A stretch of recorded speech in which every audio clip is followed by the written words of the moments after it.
Okay, Mariam, the floor is yours, and you can share. Thank you. Thank you. Let me try to share it. Okay. I think everybody can see it.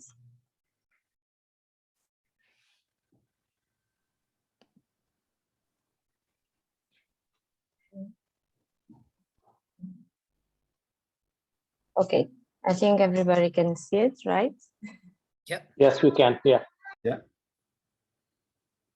Yeah. Okay, thank you, Professor José Malheiros and Professor Luis Goulão, for this introduction. It's actually, I'm very happy to be here today. As Professor Luis said, I was on the other side not so long ago. So it's nice to be here and share this research, which was my PhD research with you guys. And yeah, I'm very, very happy to be here. Professor Luis already introduced me. I am a researcher at OMR, which is Observatório do Meio Rural, which is an independent research institution in Mozambique, focused mainly on agriculture, rural and agrarian development, agrarian policies, and the impacts of these policies on smallholders and on the issues like food security, poverty reduction. We also study or research on the conflicts, mainly in rural areas. That's why Professor Feijó was here as well in another seminar talking about the conflict, the military conflict in Cabo Delgado. So I will not spend much time talking about this. I think Professor Luis Goulão did a very good introduction and very clear introduction. So I will start my presentation. And I will start by making a brief contextualization about Mozambique. This is the fourth presentation about Mozambique. So maybe by now you are already a little bit contextualized about Mozambique, but I would like to raise some issues that I think are relevant for the discussion we will be having today.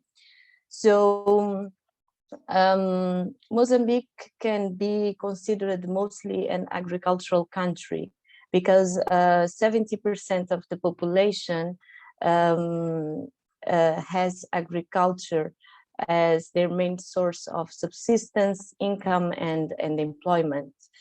And agriculture in Mozambique is mostly practiced by small farmers. They represent, I think, 99% of the farms in Mozambique, of total farms in Mozambique, 99% are in the hands of smallholders. And about 70% of farmers cultivate less than 2 hectares. And if we look at the 90%, we can say that they cultivate less than 3.5 hectares of land. So agriculture in Mozambique is mostly family farming. It's mostly farmers mostly producing for their subsistence and selling the surpluses in the markets, but mostly the production is for their subsistence. And in this regard, poverty is one of the main struggles in the country, with about 46% of the population being considered poor or living in below the poverty line. And poverty is mostly predominant in rural areas. In rural areas, it's about 50% of the population that lives in rural areas is considered poor. And in urban areas, this percentage goes to 35%. So I brought here this passage, which is from a documentary called Terra de Todos, Terra de Alguns, which I think, if I translate it, can be maybe land of all and the land of some. And this passage, it shows the importance of land and agriculture for most peasants in the country, in Mozambique, and probably in many other developing countries. So this passage says, "We the poor." This is how Francisco Chicompa presents the peasant families who live in a village in the district of Mecuburi in Nampula province in northern Mozambique. The label stuck to them like a natural shelter. Poor is how people call them, and poor is how they see themselves. Yet, with 60 years old, Francisco never thought of being anything else other than a peasant. A difficult life that taught him to resist to the whims of nature and the uncertainty of sowing. A difficult life that bent his already thin body. From the land, he brought food for him, his wife, and 11 children. From the land, he brought the money to buy clothes and send the children to school. And on the land, he preserved the memories of his ancestors, a diamond that he had an obligation to pass on intact to future generations. So this passage shows how peasants, or how most of the rural population looks at land in Mozambique. Land and agriculture is not just an activity or just a work. It's a way of living. It represents their past, it represents their future, it represents everything they have. And for many farmers, despite all the uncertainties and the risks associated with agriculture, with cultivating food, they love what they do, and they cannot imagine themselves doing anything else. I was last week, I was in field work in the center of Mozambique in Zambezia, and I was talking to some farmers, and I asked them if if with the food, with the land they cultivate, if they can have food for the whole year. Some of them say to me, no, we cannot. And I asked them, so what do you do to have food in other months of the year that you cannot bring food home? And they say, well, we try, we do what we can, we ask our neighbors. And I asked them, if you had the chance to do anything else other than agriculture, considering that you cannot bring, it's not always that you can have food for your family, what would you do? They all of them, they said that no, I cannot do anything other than agriculture. You cannot produce enough. And they said, no, even if I don't produce enough, this is all that I have. This is what I have to pass to my children. This is my life. So they look at agriculture and at land as something bigger than an activity, or something, or where they can just take food home. And even if they have more money, they will invest in agriculture, and that's what they do.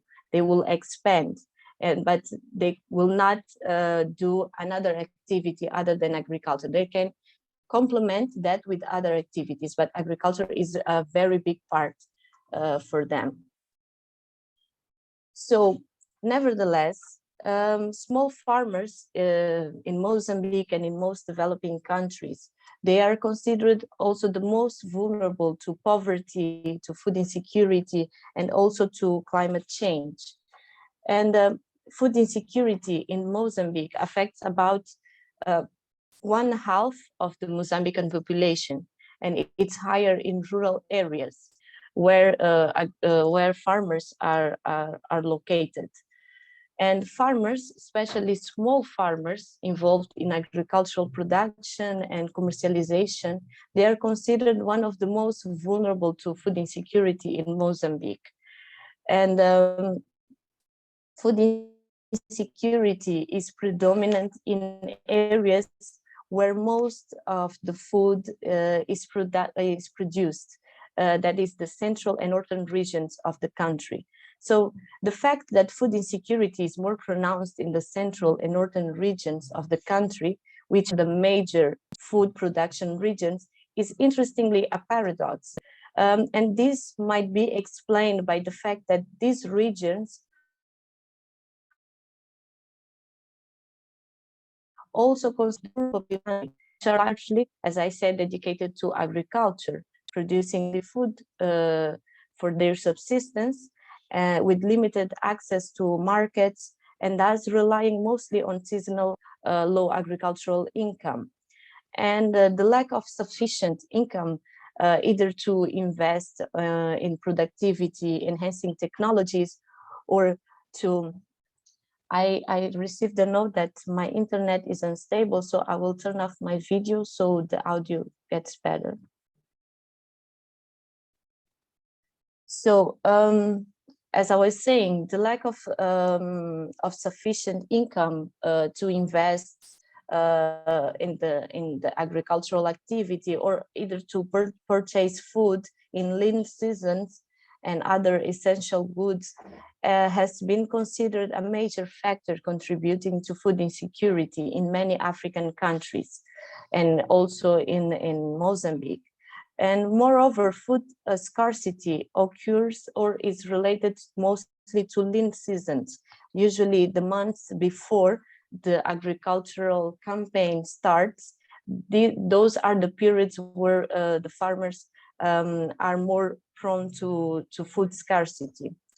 So most of these food insecure and poor populations live in these rural areas, and these rural poor and food insecure population, in particular the small farmers, they are the ones that will be also disproportionately impacted by climate change, exacerbating the effects on food insecurity.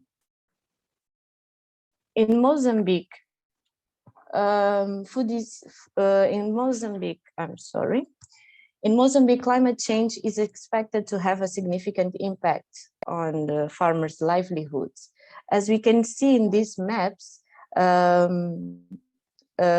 Mozambique is currently characterized, as you can see in the first map, map A, Mozambique is currently characterized by a humid climate, as you can see by the green areas, the dark green areas, with semi-arid areas occurring inland, here, as you can see in these light orange areas. So considering future changes in climate, it is expected an increase in aridity, as you can see by the expansion of the orange and red areas in the following maps. So you see that in the most severe scenario, the country will be characterized by semi-arid and arid climate.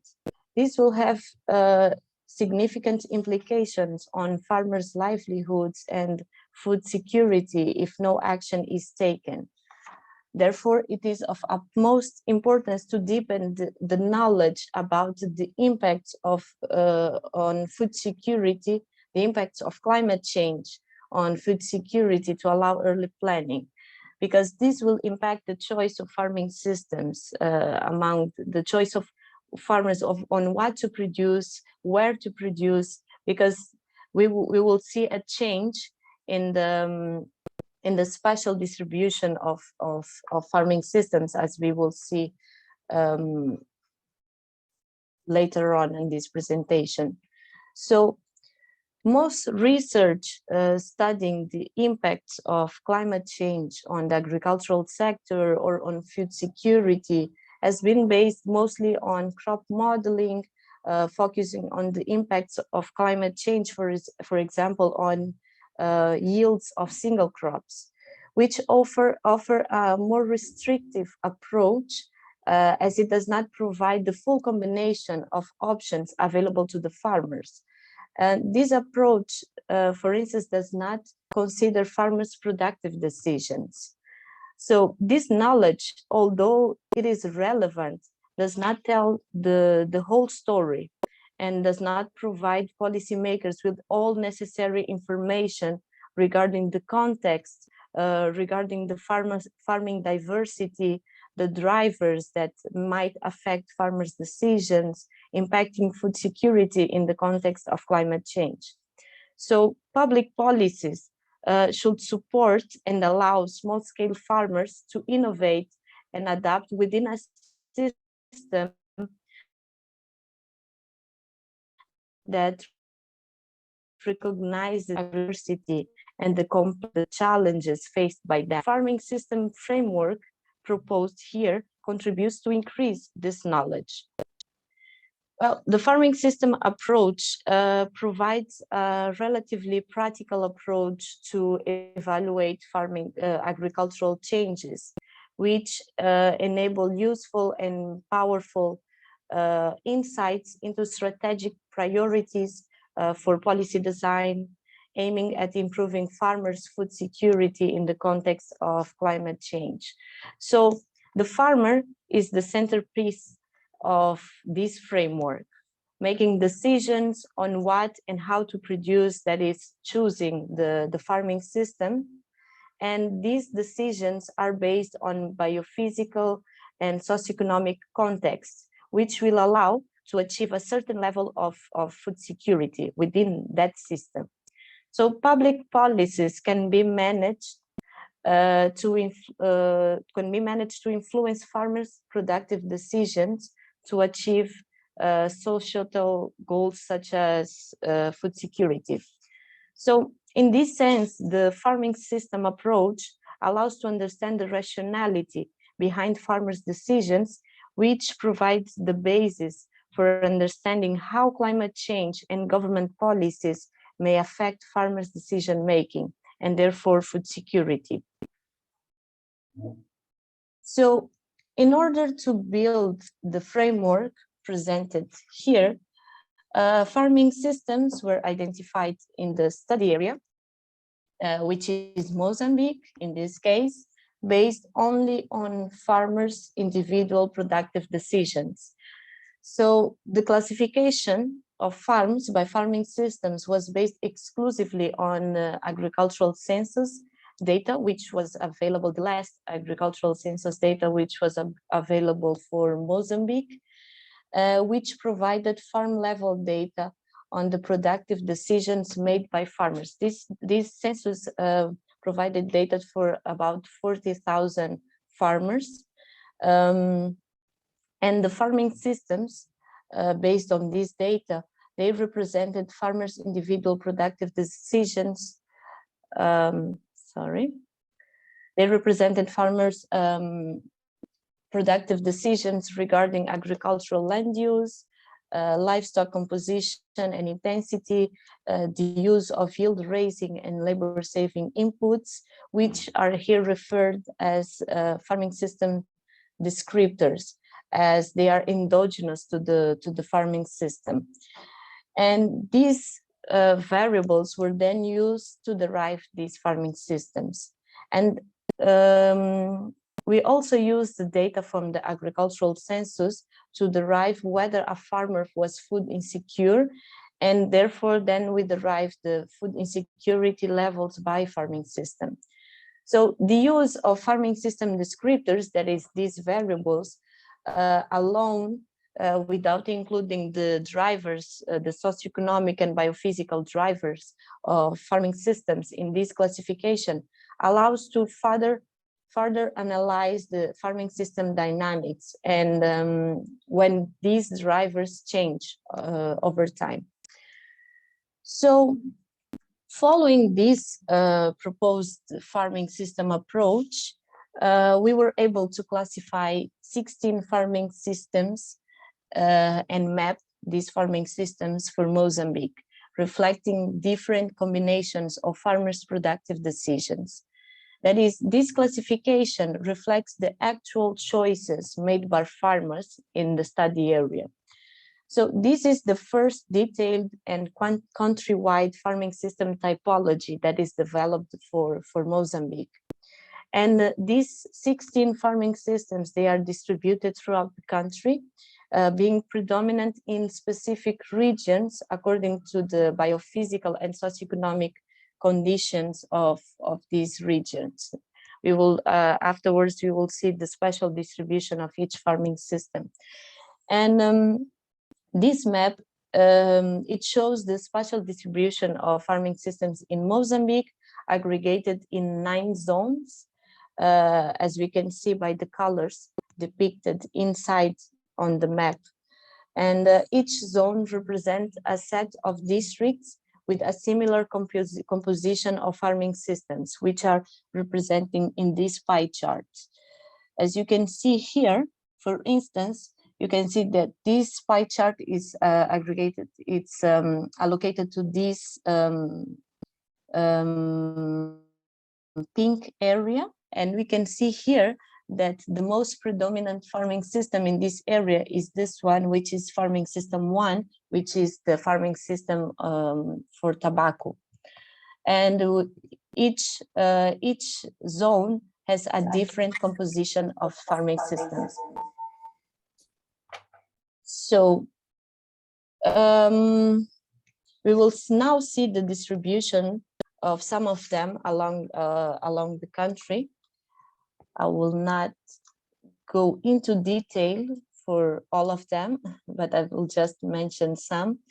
For instance, this is the distribution of the cash crops farming systems.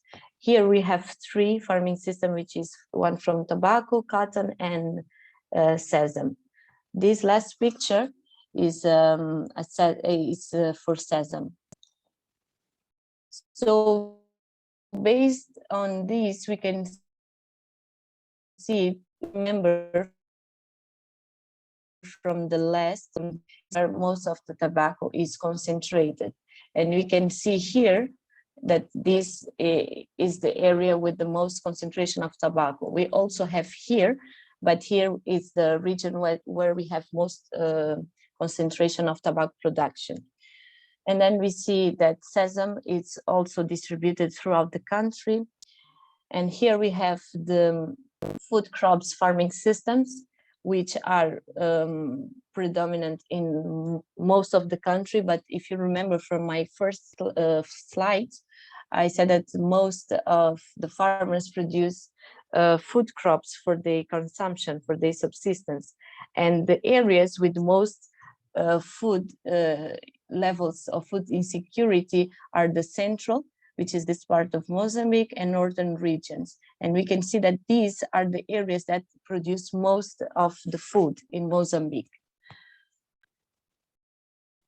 And here in this picture, we have cassava and sorghum. Sorghum, I think that's the name in English, sorghum. So we have here cassava and sorghum behind. And this is the livestock and food crops farming system. I will focus on this one, farming system 7, which is the bovine farming system.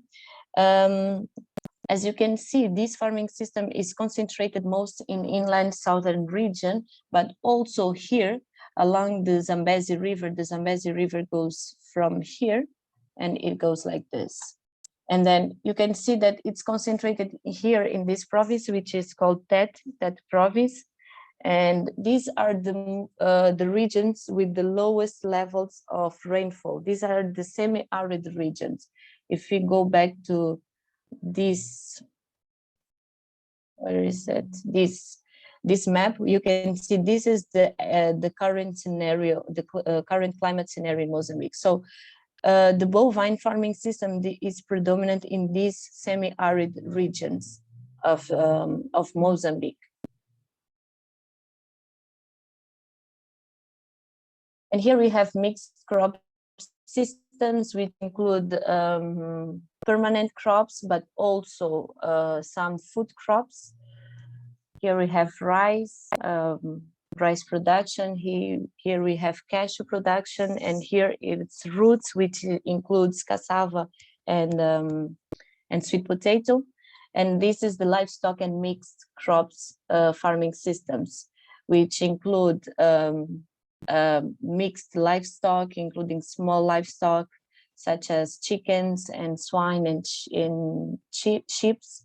And here we have This, for instance, farming system 16, which is the mixed livestock coconut and cassava. We can see coconut here and cassava here. So this is the spatial distribution of these 16 farming systems in Mozambique. We can see that most of them are concentrated throughout the country, but being predominant in some specific regions according to the socioeconomic and biophysical conditions of the country.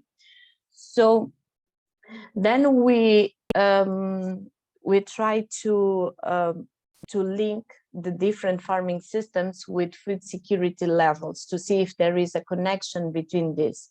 And it was found that, for instance, the cash crop and horticultural systems are the most food secure. This is the first three are the cash crop systems, and farming system 15 is the horticultural system. This happens because farmers in these systems usually have access to a set of resources such as inputs, financial resources as well, and guaranteed market for their production. For instance, cash crop systems in Mozambique or cash crops are mostly produced by small farmers, but but they have incentives from private companies which provide inputs to them, and they have the guarantee that they will sell the food, the crops after after they harvest. So this is a more reliable farming system because they have the inputs and they have the market to sell the products afterwards. And the horticultural system is also considered at some point cash crops as well, because they are mostly produced for the market, although some families also consume them, but they consume it in a different proportion or in a smaller proportion than they sell it. And the fact that these farming systems are dependent on the private companies that give them these inputs, make these systems somehow vulnerable in the future. And these suggest that there is room for public policies to act in the benefit of the majority of the small farmers, as the most food insecure are mainly concentrated in very high population density regions.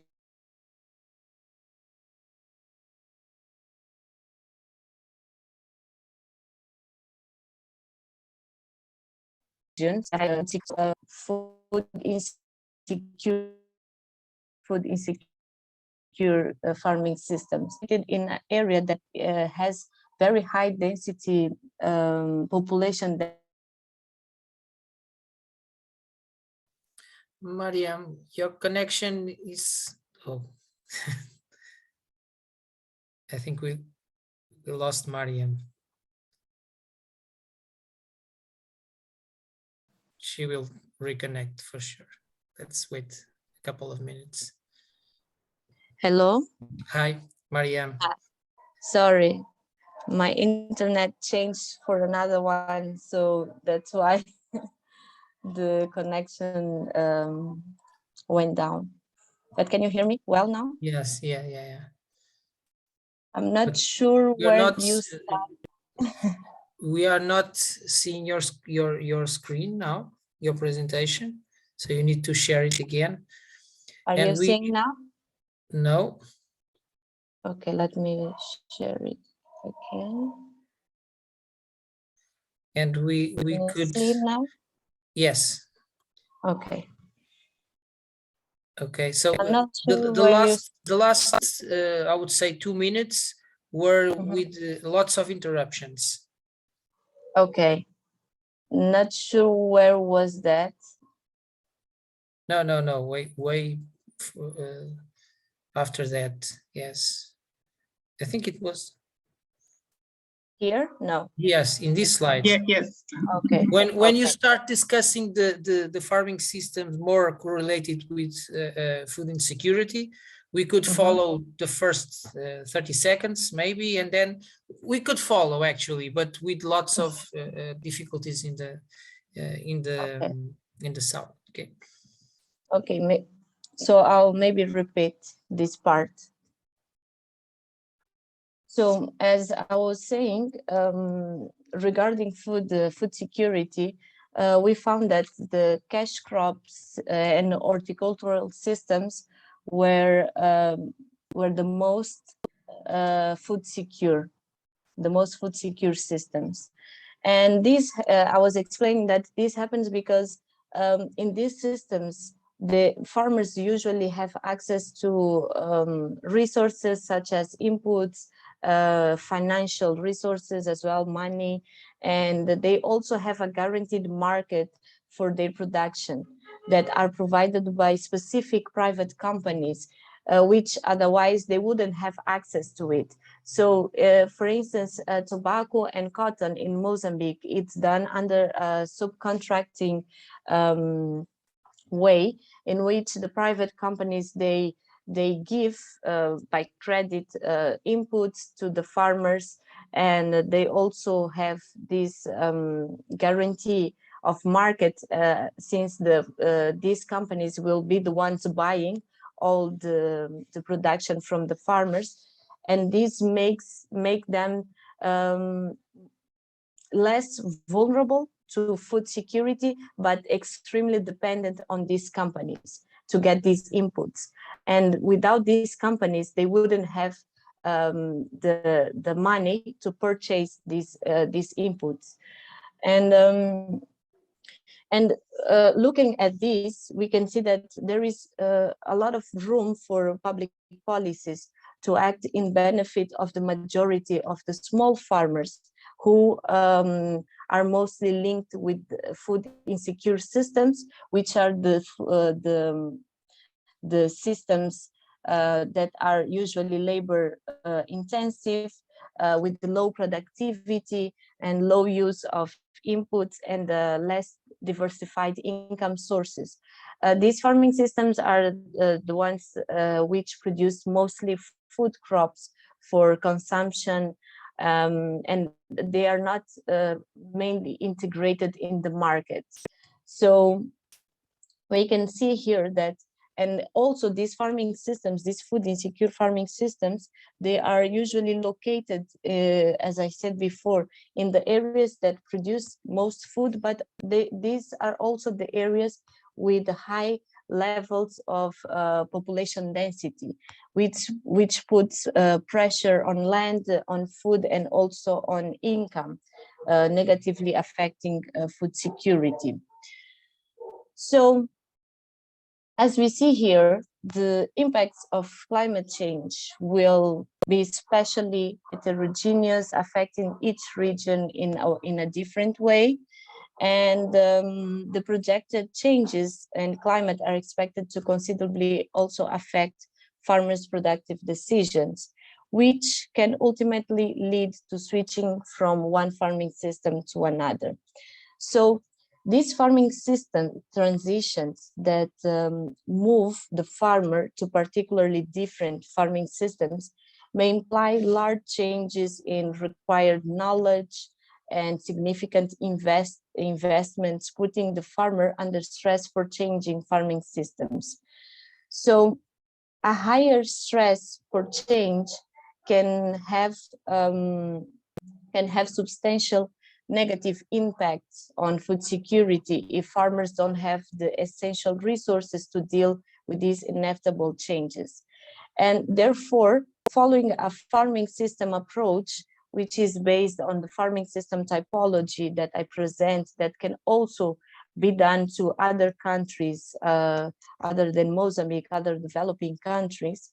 And the model of the drivers of farming system change, which show that farming system change is strongly related with the climate, and climate also affects the spatial distribution of farming systems. So based on this information, we used a space for time modeling strategy to predict the choice of farming systems in the context of climate change. And the results show that most farmers are expected to transition or to switch to other farming systems in response to climate change. So in the most critical scenarios, which I bring here, we can see this is the first two maps. We can see the current climate, and the other two maps on the right, we can see the future climate, the severe scenario. And based on these results, we can see that in the most severe scenario, most farming systems are expected to completely disappear. And this is the case for most of the cash crop systems, which, if you recall, is the most food secure systems. As we can see here, I brought this example. I couldn't brought for every, but I've done this. We have done this for the 16 farming systems, but I didn't bring them here because it will be too much. But we can see here that, for instance, for the tobacco farming system, it was mostly predominant in this area.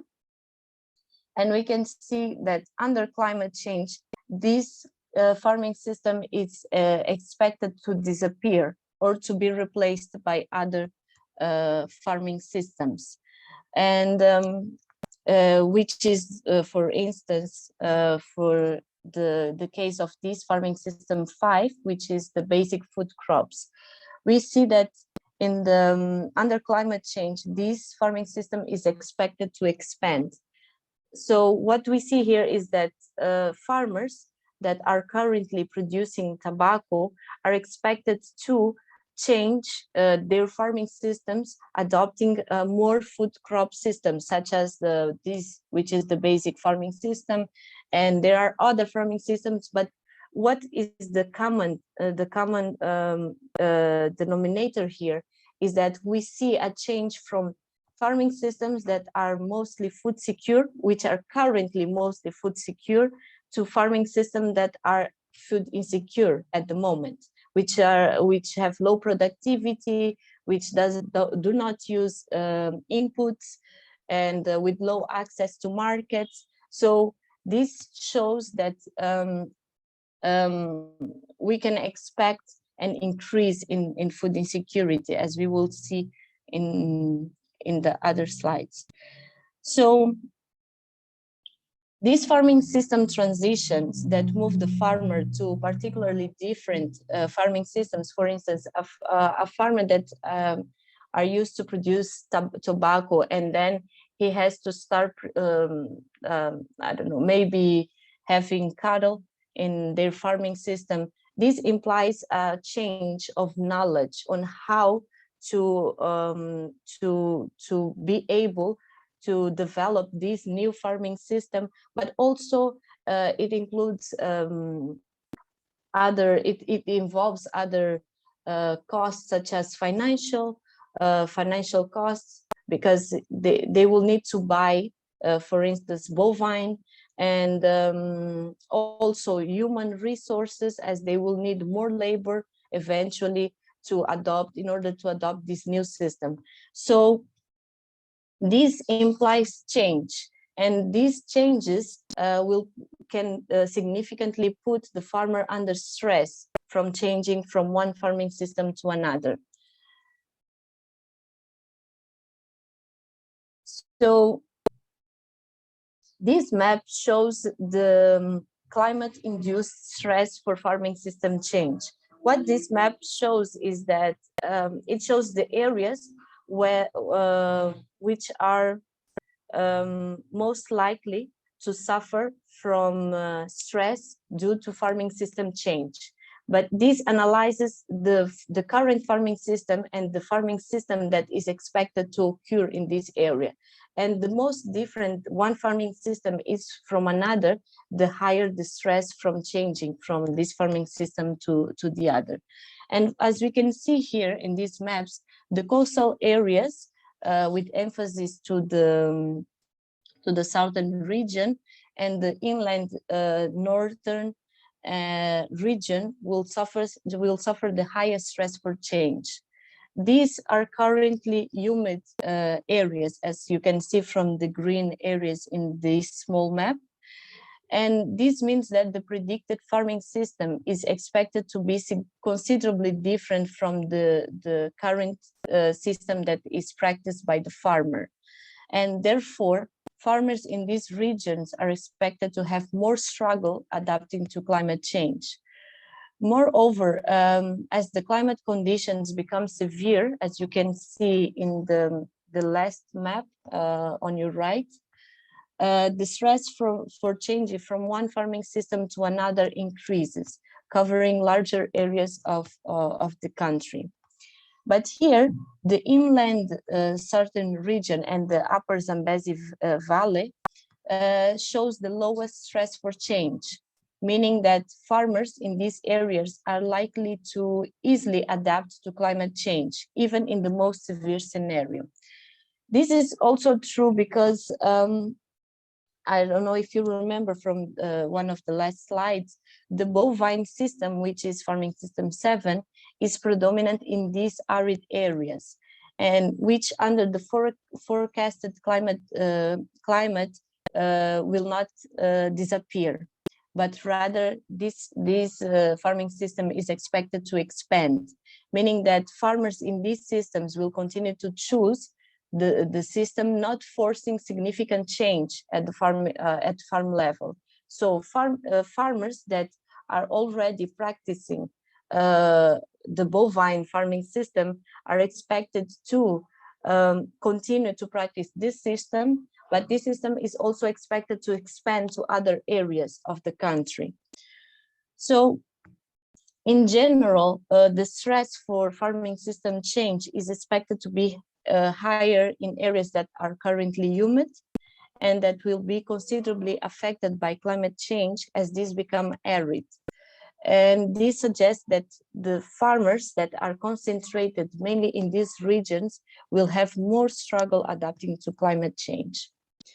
And a higher stress for change can have substantial negative impacts on food securities if farmers do not have the essential resources to embrace and to deal with this inevitable change.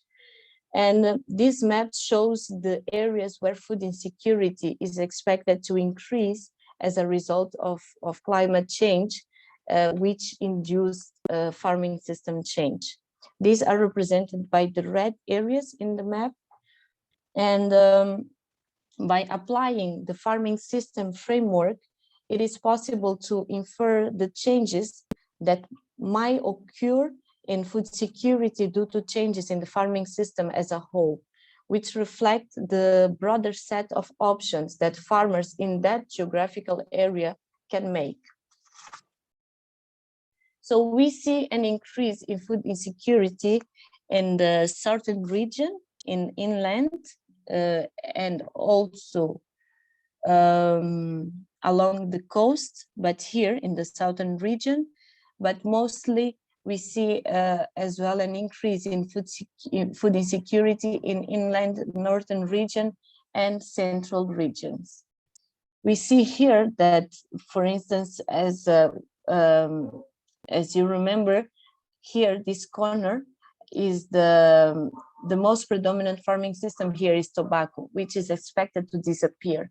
And farmers in this area are expected to adopt a more food crop system or a more livestock system. Then it's a change, this implies a change in either in knowledge, but also in financial resources. It implies investment, and also human resources in order to adopt a new system. And tobacco has been produced there for many years. I believe even before, in the colonial period, tobacco was already being produced. Tobacco and cotton was already being produced there. So this it's two crops that have an historical background in Mozambique, and will be changed to produce in order to produce other crops. So this will have significant impacts on farmers' livelihoods. So these increases in food security, these are motivated by the fact that farmers are transitioning from farming systems that are currently food secure, such as the tobacco farming system, to others that are relatively food insecure, such as the food crop systems. And we see that the regions with the higher stress for change are also the ones with the highest expected decrease in food security. These inland regions in the northern area, but as well here in the central areas. So it is important for governments to consider adopting a market integration policy for food crop systems, which are expected to expand under climate change, so that the farming system that will replace these already market-oriented systems, cash crops and horticultural crops in the future, do not reduce the integration of the farmer in the market, and therefore farmers' income, which has proved to be a very important factor to guarantee food security among small farmers, and especially under climate change. So overall, this framework allows to identify the regions that will be most impacted by climate change due to farming system change. Policymakers can then use this knowledge to design effective policies contributing to improve food security in the context of climate change. And therefore, there is a significant role for public policies in reducing the negative impact of climate change on small farmers' livelihoods, and also improve their food security levels. So this constitutes a much broader approach from the other ones that are presented in the literature, because we are not looking at a specific crop at a time. We are looking at the farming system as a whole. And the farming system itself, it allows the farmer to intensify, for instance, the production of some crops, or adopt another crop that it was from another farming system, but it allows the farmer, or it allows to analyze the decisions or the options the farmer has considering the farming system he's inserted on. So the proposed framework has enabled the identification of priority areas that will most likely need government intervention, so that the livelihoods and food security goals of the farmers are met and secured under climate change. And with this knowledge, governments will be able to determine where their actions will be better suited, and help enforce the capacities of small-scale farmers to ensure their productivity and food security levels in a changing climate. And the findings of this research also support the idea that effective policymaking requires understanding the diversity of farming systems, as well as the drivers that influence how farmers choose their farming systems and respond and adapt to these drivers. And the farming system framework proposed here provides a useful tool for such an understanding. This farming system framework is therefore a major contribution for the policy analysis debate around food security under climate change, mostly in developing countries. And the use of agricultural census data provides a cost-effective way to access farm-level data that can be used for policy analysis or to explore a range of issues affecting small farmers in developing countries. And this aligned with the worldwide climate data, which is also publicly available, allows the replication of this framework for other developing countries. So we have a combination of data that is easily accessible without doing profound household surveys, and can be done at the country level. At the country level, so it provides an understanding of the farming systems based on this data, and this can be easily replicable in other countries, considering that this data, for instance, detailed agricultural census is available in those countries. And I will stop here. Thank you very much. It's still obrigada here. Thank you, Mariam. Perhaps you can stop sharing and we see each other. Luis, do you manage the debate now? We already have a candidate, so please, Luis, Okay, manage the session now, please. Thank you, Mariam. Very interesting. So, João Bentes de Jesus, first one. Thank you, Professor, and thank you, Mariam, for a very interesting presentation. I was a bit curious when you showcased the climate change models for 2080 to 2100, because I usually don't see those. We usually see 2050. And since you did not have a source on the slide, I was wondering, how did you forecast the climate change for those years? You're muted, Mariam, sorry. Sorry, João, you wanted to know why I forecasted or how I forecasted? Yes. How did you forecast climate change in Mozambique for 2080 to 2100? I used climate data, which was available at WorldClim. They had the data for this period, 2080 and 2100.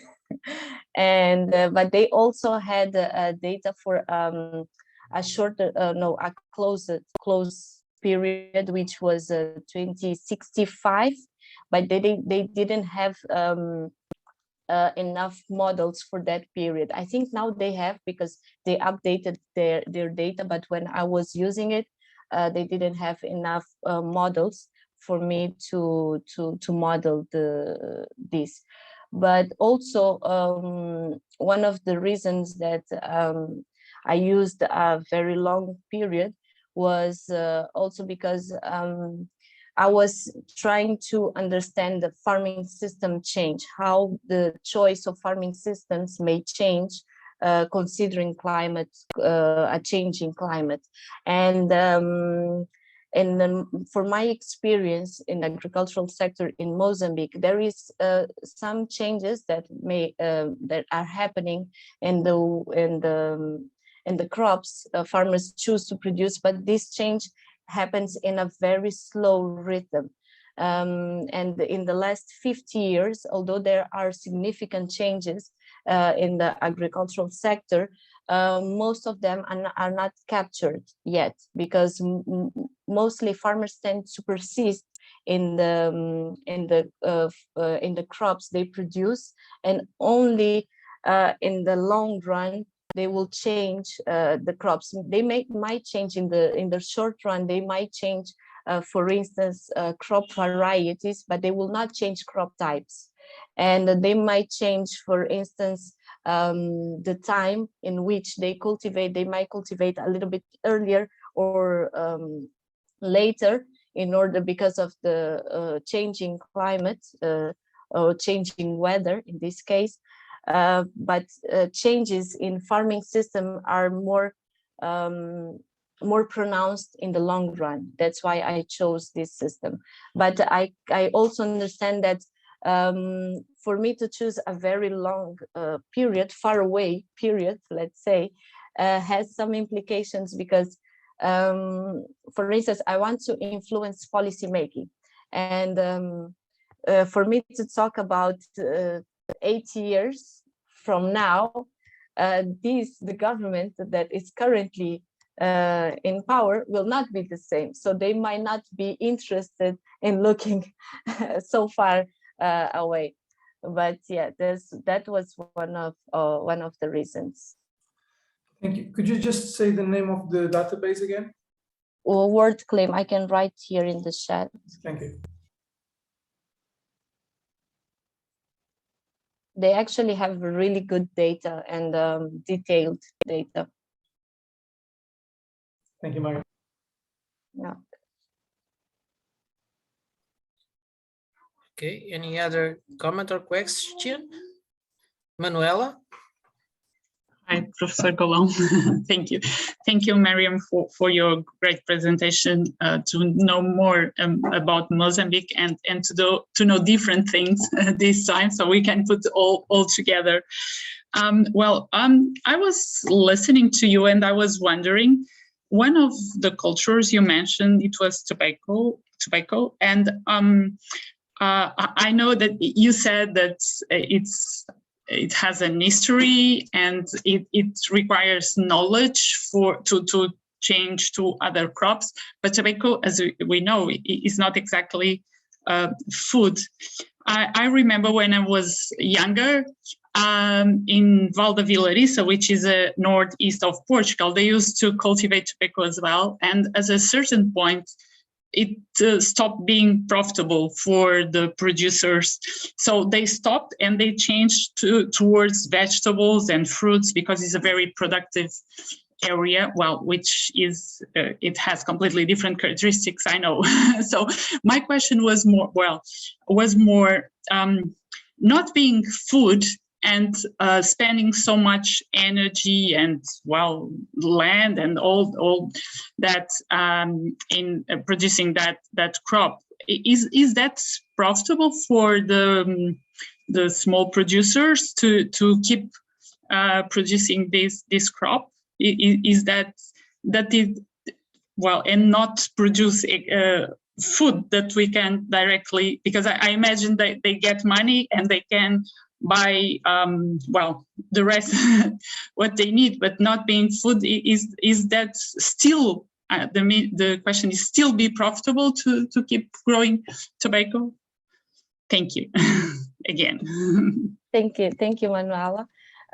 Yes, maybe something that I should have mentioned is that these farming systems, the names, they only evidence the most important crop in the farming system. But even the tobacco farming system, the farmers, they also produce food for their consumption. But tobacco is the most important crop in the system. But most farmers, if not all, small farmers at least, they usually produce food for consumption, and then they invest on some cash crops. So all cash crops also include food crops. So it will be still profitable for them to continue to produce tobacco or cotton, because that's the way they can get money, because they can get food from their farming, but they can get money to buy other crops, or in times of a lean season, for instance, they can buy food or other essential goods that they need. So yeah, I think it's still profitable, but I don't think it's sustainable. For instance, I was in Zambezia in field work, and I noticed that some of the farming systems that I found, most of them I also found in Zambezia this year. So it was very rewarding to see that they are actually there. But for instance, I noticed that tobacco was being produced. Tobacco and cotton was being also produced in some part of Zambezia. And when I went there last week or 2 weeks ago, I asked them, because I went there to that specific region looking for this tobacco system. And I asked them, what happened to tobacco? I don't see tobacco anywhere here. And they said, no, tobacco is losing its power, let's say, but it's being replaced by soy. So it's another cash crop. And the farmers do not eat soy here in Mozambique. Most farmers, they only produce soy to the market, that they do not consume it. So it's being replaced by another cash crop because it's important to them. And even with the farmers that I talked to, most of them that had cash crops, they were the ones that were better positioned related to other farmers. So I think the production of cash crops can be important, but I think where for instance, the policy should focus, it's on food crops, or creating, for instance, a value chain for food crops in Mozambique, which is not actually happening because I think the policies right now and all the programs in the agricultural sector, they are mostly focusing on fostering production of cash crops or even food crops, but for the market, not the internal market, for the external market, so for exports. So, and that's I don't know how to say it, but it's a very interesting policy. So it is part of your, because you said also that you wanted to influence policy making. So it is part of your work, let's say, you intend to influence in that sense. And well, that was a question. But I wanted to say thank you for mentioning sustainability, because when I asked if it was profitable, I should have said if it was profitable and sustainable. So thank you for mentioning that. So yeah, the question again. So it is part of your intention to influence in that sense, because you said that you wanted to influence policy making. Is it? Yes. The whole point of doing this research was that. And my supervisor, they are not here, but if they were here, they would say that I went to them with an idea also to influence policy, but my perspective was in another direction. I wanted to study the climate change narratives and how it influences policies in Mozambique, policies regarding food security. And I'm still studying that, but in another perspective.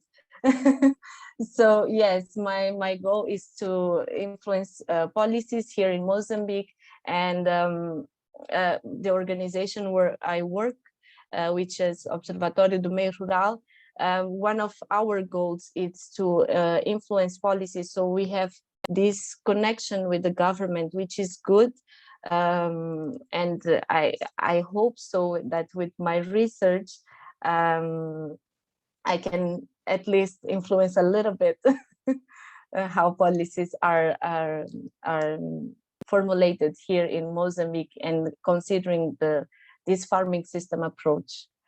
Yeah. Well, thank you, and congratulations on your work. Thank you. Thank you. Now we have Carl. Hello, thank you very much for the presentation. Very, very interesting. I had a couple of questions, and one that you alluded to in the last response about the cash crops for local use or national use or for export. I was wondering if you're able to answer. Have you noticed a difference in food security or other outcomes between farmers of cash crops that are eventually exported versus the ones that are used internally?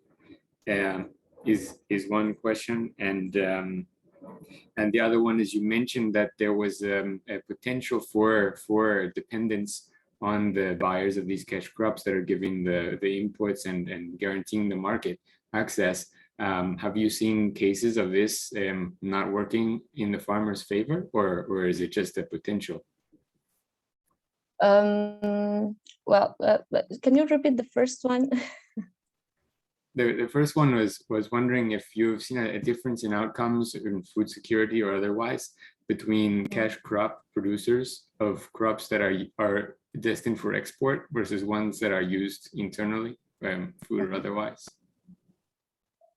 Yes, there are different. The ones farmers involved in cash crop production, they have usually better food security levels because of income. They have income, so they can invest back in the agricultural activity. They can expand. They can sometimes lend a tractor from the others. They can buy inputs.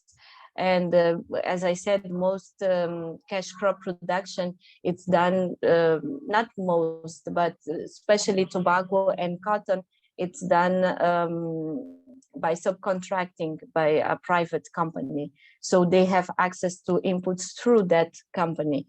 It is through credit, but still they have access to it.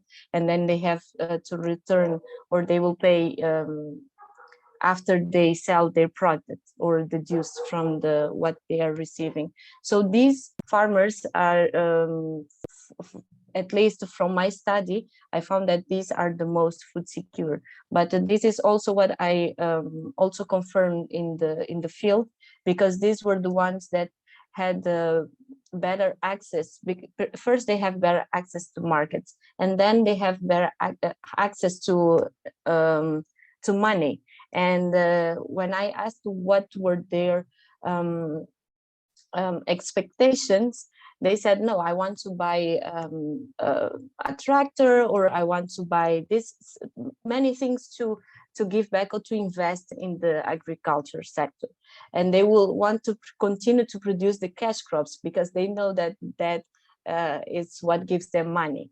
And the other farmers who produce mostly food, the thing is that they produce food mostly for their consumption, and they only sell the surpluses in the market. So they don't have, they don't sell larger portions of land, and 90% of what they produce, they consume it. So they don't have these higher incomes from cash crops, and therefore they are more food insecure.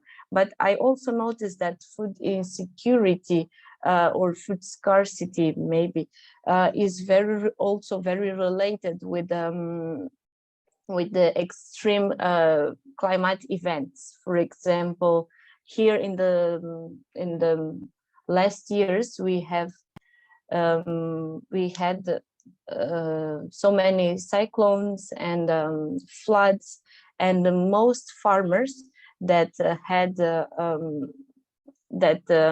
most farmers that were impacted by that and were food producers mostly, they had a period where they didn't have food to eat. But the other ones who had the cash crops, they had the money that they got from the cash crops, so they were able to buy some food in those lean periods, or to invest in the next campaign in order to have food for them to eat. And so they have these means of coping with these shocks. And your other question was about, the first question was actually among the cash crop farmers. You alluded to the idea that there is a difference. Some of them are producing cash crops that are eventually exported. Other ones are producing cash crops that are used internally. About you didn't mention that just now. I didn't. Maybe I didn't explain well. Most cash crops are exported. Okay, so there wouldn't really be a distinction. Yeah, most are exported. Tobacco, cotton, gergelim, which is sesame, soy, most is exported. Even feijão boer, which is I don't remember the name in English. Maybe someone remembers feijão boer. yeah, bean, yeah. And yeah, this bean is exported also to India, but it's also consumed here. But most cash crops are exported. Oh, okay, thank you. And you had a second question? Was about the idea of the dependence of these cash crop farmers on the companies that subcontract them. And it seemed to me you alluded that this may be maybe unwise sometimes. Well, I was wondering if you knew of cases where this didn't work well for farmers, or if it's just a potential vulnerability.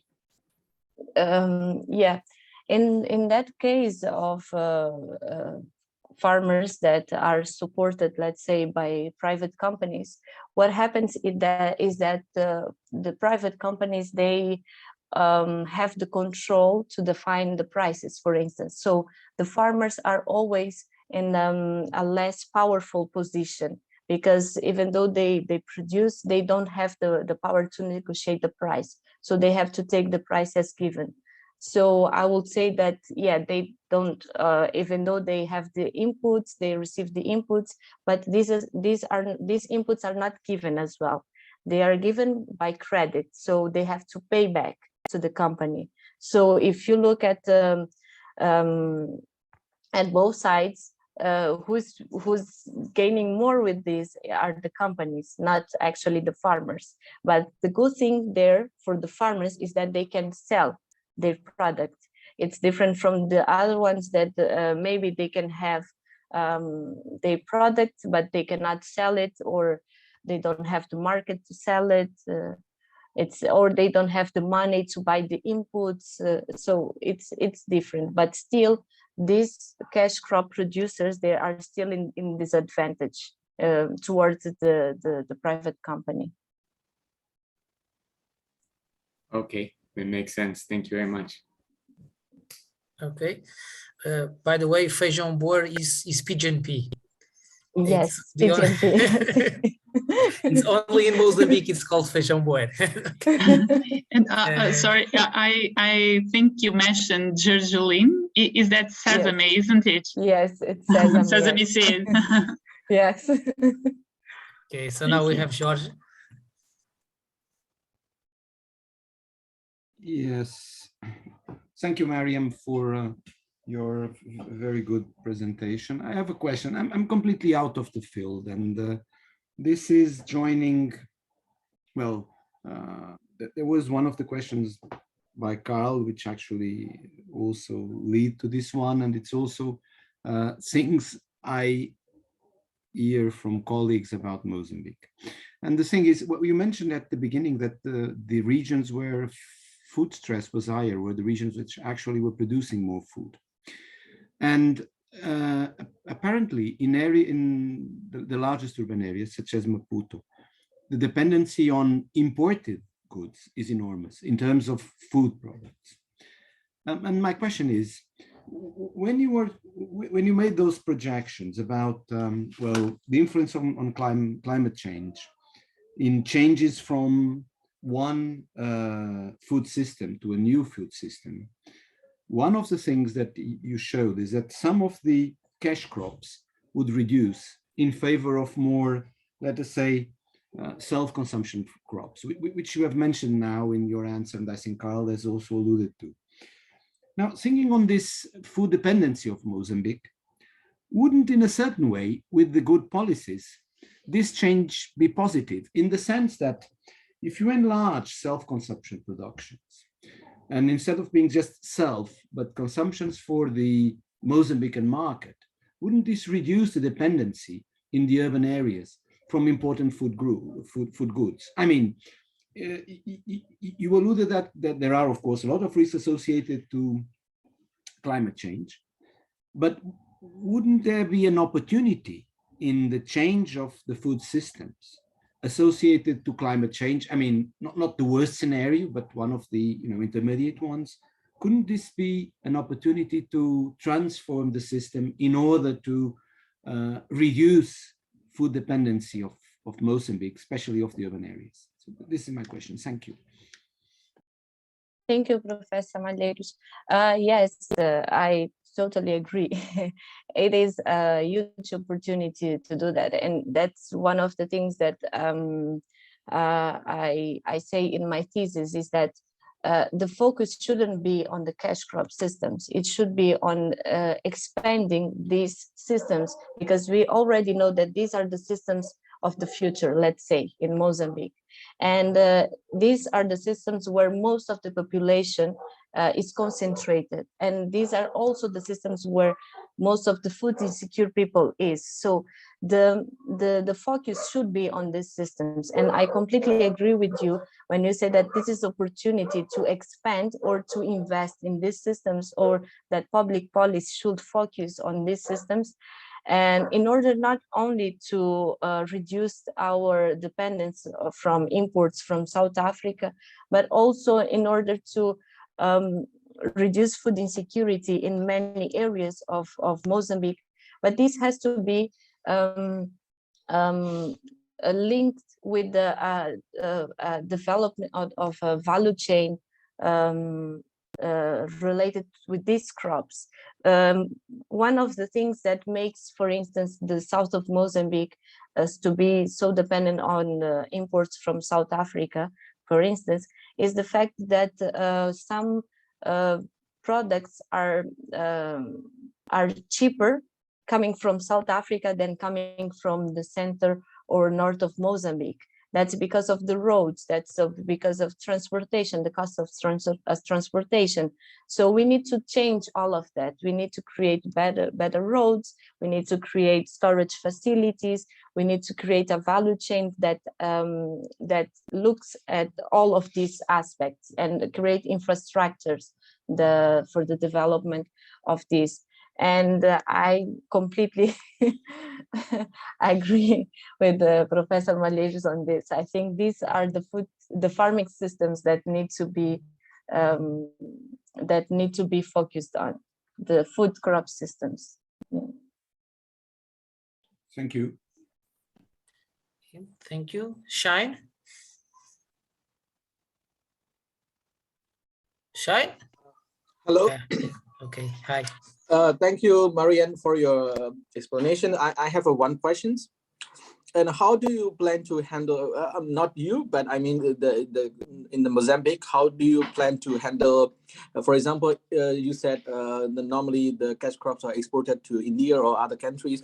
If some of these countries is changing in the laws to increase the tax or something like that, how do you plan to substitute the alternate market instead of the main market to continue all the business in the normal condition? Thank you. How do I plan to change what? Sorry, I didn't understand. No, my question is, you said normally these kinds of the cash crop is exported and is heavily rely on the outside of the country for the income. But if some of the policy change or the tax increase in these countries, so try to block the export. So how do you plan? How Mozambique plan to substitute the other market to continue the business? Yeah. Not sure if I understood well your question, but I will answer it. And if I do not answer what you were looking for, you can always come back to me with the question again. But I don't think that the plan, as I was also agreeing with Professor Malheiros, I don't think that the plan should be to try to maintain these systems, these cash crop systems. I'm not against of we producing cash crops. I'm not against that, but I think we should focus on developing the food crop systems. Of course, we can also have cash crops within the system, but I don't think that we should focus on trying to maintain this market or these farming systems or the production of these cash crops, at least not the way it is right now, because most of these cash crops, they are exported raw material. So we don't have an industry that adds value to those crops. And if we have that, if we develop a strong industry to add value to those crops, I would not be against that, because that would add value to the products, but also it will increase the incomes of the farmers and develop the economy as a whole.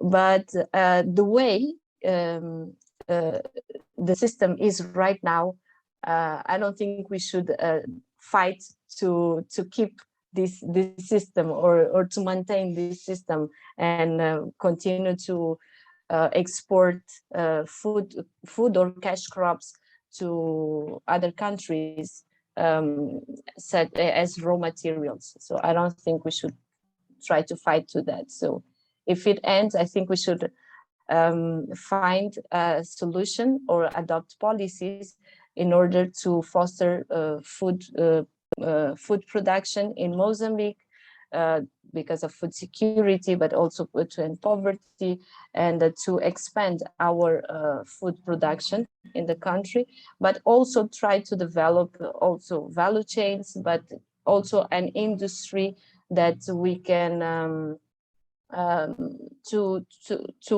absorb all the production, cash or food production that we can produce.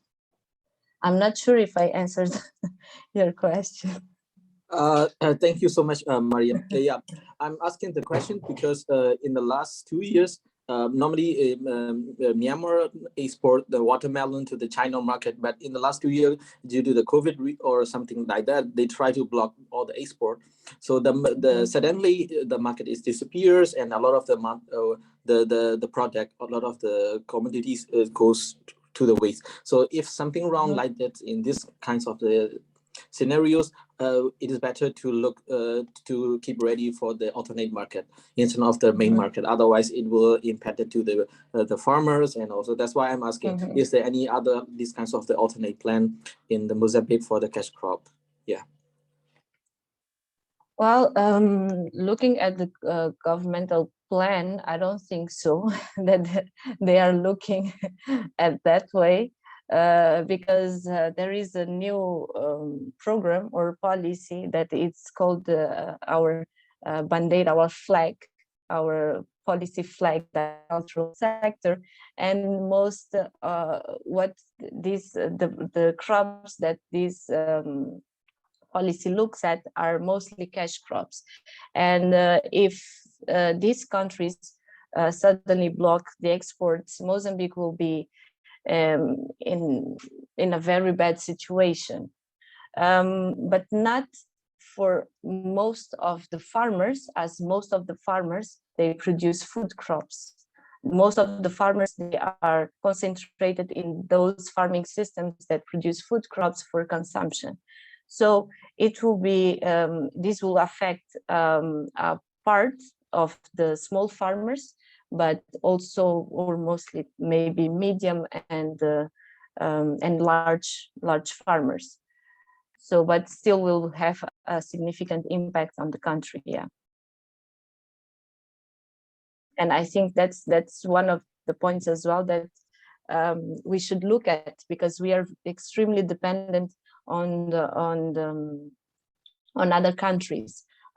For our exports, but also for food, because we are also a country with high levels of food imports, which doesn't make sense as well. But yeah, we are extremely dependent on the exterior countries.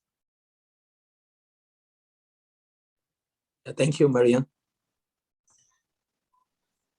Okay, no other question.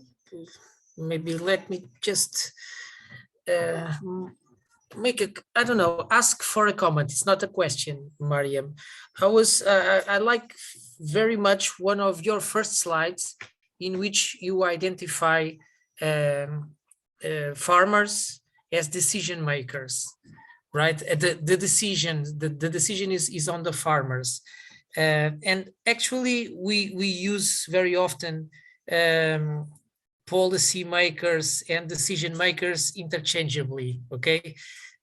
So, but in this view, from your work, I really consider that to make a change, you should consider that the decision makers are indeed the farmers, because they will have to change their own way of living. Okay, but on the other hand, you say that your ambitious or your work is to work on policy and work with policymakers.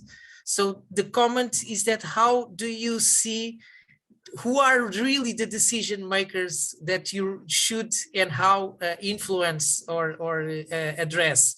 And connected to this, and another thing which it's not on the decision but on the behavior, I'm, as most of you here know, even from other classes, I'm supportive of this value chain for development idea, and to develop value chains for smallholders and integrating them into the market. But there is a risk associated. If the food crops get to be valued, in some cases we are observing that the farmers change their diets by selling these products that now are higher valued, and use the money to buy cheapest and less nutritious food. So again, here there is policy makers are, in my view, far from being able to address this. So this should be also worked closely with the farmers and with the population. So this is just a comment, because I really like and I really believe that the decisions are made by the farmers. Of course, policy is a factor, but they need to decide if they are going to crop this or to plant in this season or not, or to sell some animal to send kids to school or to get medicine at some point. So these are really the decisions. And from your work, you are delivering a map for huge changes that depend on the farmer. So I would like a comment on this. Thank you, Professor Luis. Yes, the farmers are the decision makers, but they respond to drivers. That's something that I in this presentation, but these choices or these decisions, they are shaped based on socioeconomic and also biophysical context.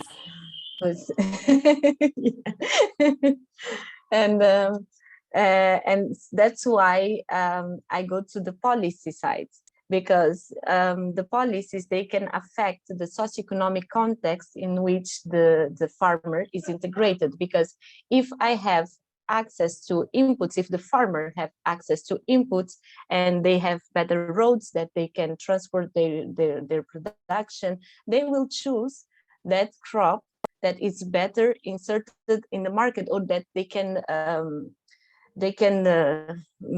make a profit of them. They will choose based on that. But also, according to the biophysical conditions, that they will not be able to produce a crop that the soil and there is no rain. For instance, rice in an arid area, they will not be able to produce that. But yeah, the farmer, they make the decisions based on all those factors. That's why I think that if we design or formulate policies that have the main goals to create incentives to develop those food crop systems, the farmers will not automatically, but they will follow that, because they have the conditions to continue to make those decisions. So they make the decisions based on the context they are inserted. And if this changes, for instance, here, I only brought the effect of climate on farming system change. So farmers, they change their decisions because they will not be able to produce those crops in the future because of the changing climate and the changing agroecological conditions. So, but if we put here, and that's something that I'm very interesting also in studying, it's to see how, what if we change the socioeconomic context? How will what will be the choice of the farmers? Will they continue to produce, to be in those farming systems? Will they change to another farming system? And what will be this farming system? So it will be interesting to study that as well. But yeah, I believe that the socioeconomic and the biophysical context influence the decisions made by farmers. But effectively, the choice is theirs, and they are the ones making the decision, but based on that. Okay, thanks. So yeah, so I agree with you. So your answer is that policy is to allow farmers to make the choices. Okay, yeah. So the choice is theirs, but the environment should allow the choice to be made. On the social economic, I agree. On the agroecological environmental, I'm concerned on the short term, because the change will not be immediate. So there will be a period in which farmers are still not convinced that the crop is not performing well. So that's a major. But oh yeah, of course, for this, policy can, for example, address advisory systems in this kind of supportive system. So yeah, thank you. Olivia, you have maybe the last word. Oh God. Well, sorry. I was duplicating myself. Can you hear me from here? Yeah, okay.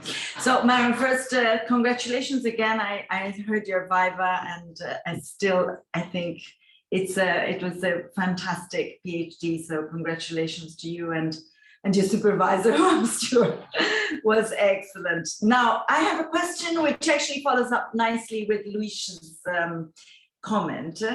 But first, actually, I heard something slightly different. And by the way, I am totally not an expert, much less than Georges, who also said he was not an expert in this field. So I'm commenting from the perspective of systems change, and even perhaps more from future studies than from the substance of your research.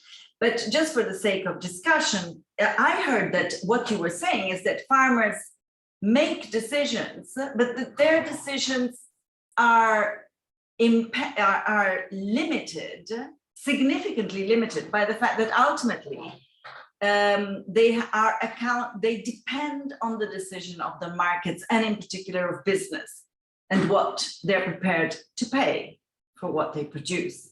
So to what extent are they actually really decision makers, I think is ambiguous in this situation, which would go back to Luis's question and become even more complex. But then, so this is one sort of comment or question. The other thing is what you said in response to Luis, which also struck a chord, in the sense that you said, well, I'm actually very interested in looking at the socioeconomic systems and how those can contribute to the desired change. And I thought, oh, I wish she said the socioeconomic and the socio-ecological, and the ecological systems. And why, and of course, you may well have meant that, but I sort of understood you as looking at this other arena. And we are painfully looking at, how important it is to think together of all these systems, because we increasingly understand how tremendously interdependent they are. And so I would like to pick up on that statement and see whether you see the point of this, of this question of mine. And the third perhaps point is, I'm curious about your modeling work and its usefulness in policy change. And I think it was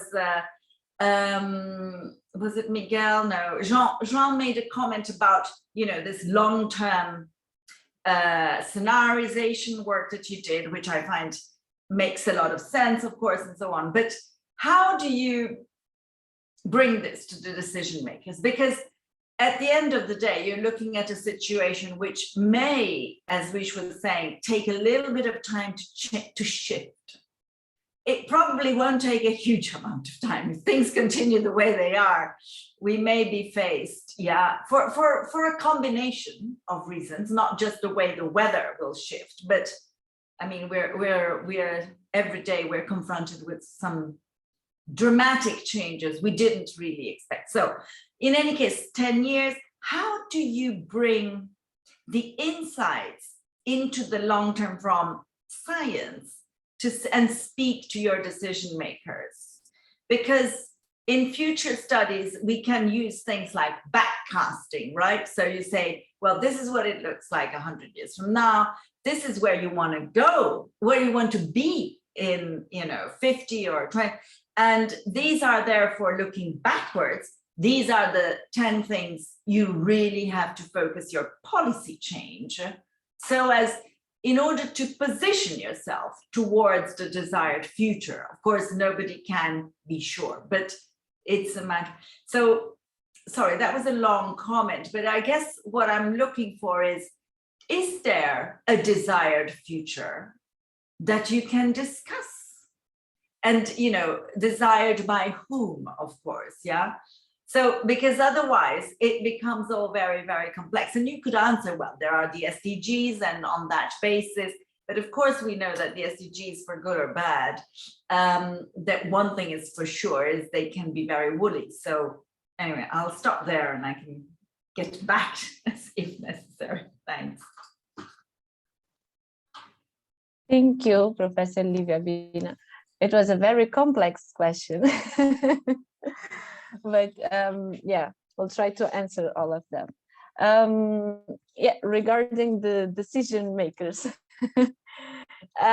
yes, I still believe they are the decision makers because the context affects their decisions. But as I said, ultimately, they are the ones making the decision. And even, for instance, in the cash crop systems, the farmers, although the cash crops gave them more money, and the cash crops are the ones who had the market, which has the market, they still chose to produce food crops because of their subsistence, their necessities. So they are indeed the decision makers.